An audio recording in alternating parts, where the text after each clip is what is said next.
حضرت موسیٰ علیہ السلام نے اللہ سے عرض کر دیا کہ جب وہ آگ لینے کے لیے گئے تو اللہ نے وہ جو رات کا وقت تھا، سردی تھی، بیوی کو درد ذہ ہو رہا تھا، تو وہ واپسی ہو رہے تھے نا، اپنے علاقے میں واپس جا رہے تھے، تو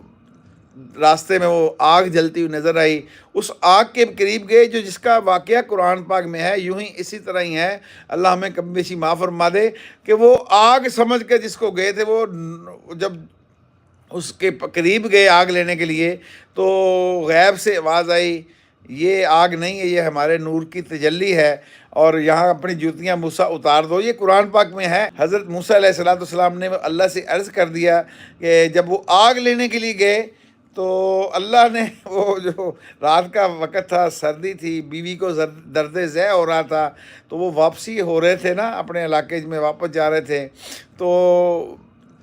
راستے میں وہ آگ جلتی ہوئی نظر آئی۔ اس آگ کے قریب گئے جو جس کا واقعہ قرآن پاک میں ہے، یوں ہی اسی طرح ہی ہے، اللہ ہمیں کم بیشی معاف فرما دے، کہ وہ آگ سمجھ کے جس کو گئے تھے، وہ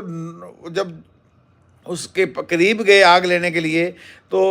غیب سے آواز آئی، یہ آگ نہیں ہے، یہ ہمارے نور کی تجلی ہے، اور یہاں اپنی جوتیاں موسیٰ اتار دو۔ یہ قرآن پاک میں ہے۔